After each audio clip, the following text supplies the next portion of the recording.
একাকিত্ব উপভোগ করতে শিখুন। পৃথিবীর সব থেকে সুখী মানুষের তালিকায় থাকবেন। বাস্তবতা সে তো সবসময় কঠিন। একরাশ ভালোবাসার পরেও একাকিত্ব চিরকালীন। মানুষ যখন একাকিত্বের প্রেমে পড়ে যায় তখন তার কাছে কোলাহল আর ভালো লাগে না। আমি হেরে গেছি মানুষের স্বার্থপরতার কাছে, তাই বেছে নিয়েছি একাকিত্বের পথ চলা। অপেক্ষারা যখন গল্প বানিয়ে একাকিত্বের সঙ্গী, জীবন তখন ব্যস্ত দিনে পরাধীনতায় বন্দী। দিন শেষে সবাইকে তার একাকিত্বের কাছে ফিরে যেতে হয়। সবার জীবনেই একাকিত্ব আছে, শূন্যতা আছে, অপূর্ণতা আছে। এইসব নিয়েই আমাদের দিন রাত্রি। যেখানে তুমি পূর্ণ অন্য কারো স্পর্শে, সেখানে আমি শূন্য একাকিত্বের সংঘর্ষে। আমার শহর স্তব্ধ ভীষণ একাকিত্বের বসে।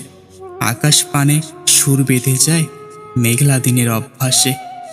কিছু প্রশ্ন জমা পড়ে থাকবে নীরবতা আর একাকিত্বের ঠিকনাহীন পোস্ট বক্সে। একাকিত্বের মাঝে কোলাহলকে পুষে রাখি, শূন্যতার আকাশটাতে নীরবতার গল্প লিখি। একাকিত্ব সঙ্গী যার, ভয় নেই তার কিছু হারাবার। জীবনের আসল স্বাদটা একাকিত্বের মাঝেই পাওয়া যায়, যদি সেটা উপভোগ করার ধৈর্য থাকে। হাসির আড়ালে লুকিয়ে ফেলেছি আমার একাকিত্বের গল্পগুলো। কিছু কিছু মানুষ আছে যারা সবাইকে নিয়ে চলতে ভালোবাসে, কিন্তু দিনের শেষে তাদেরকে একাকিত্বে ভুগতে হয়। একাকিত্ব ভয়ঙ্কর নয়, একবার একা থাকতে শিখে গেলে সেটাই সবচেয়ে সুন্দর। একাকিত্বের জন্য নির্জনতার প্রয়োজন হয় না। হাজার মানুষের ভিড়েও কেউ কেউ একাকিত্ব অনুভব করে।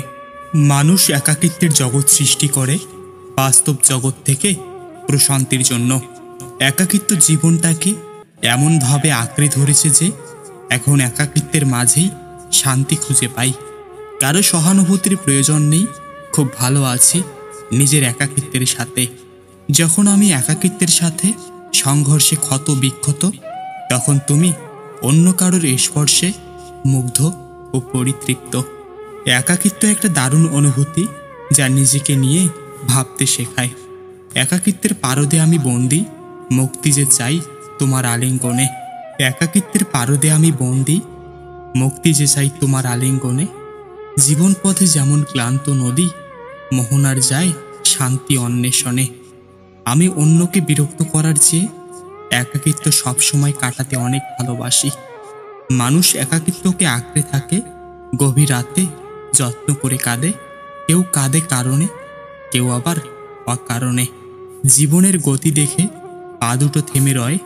একাকিত্বের এই সময়ে আত্মবিশ্বাসটুকুই শুধু সঙ্গী হয়। একাকিত্ব বুঝিয়ে দেয় তুমি তোমার কাছে কতটা অসহায় আর কার কাছে কতটা অবহেলিত।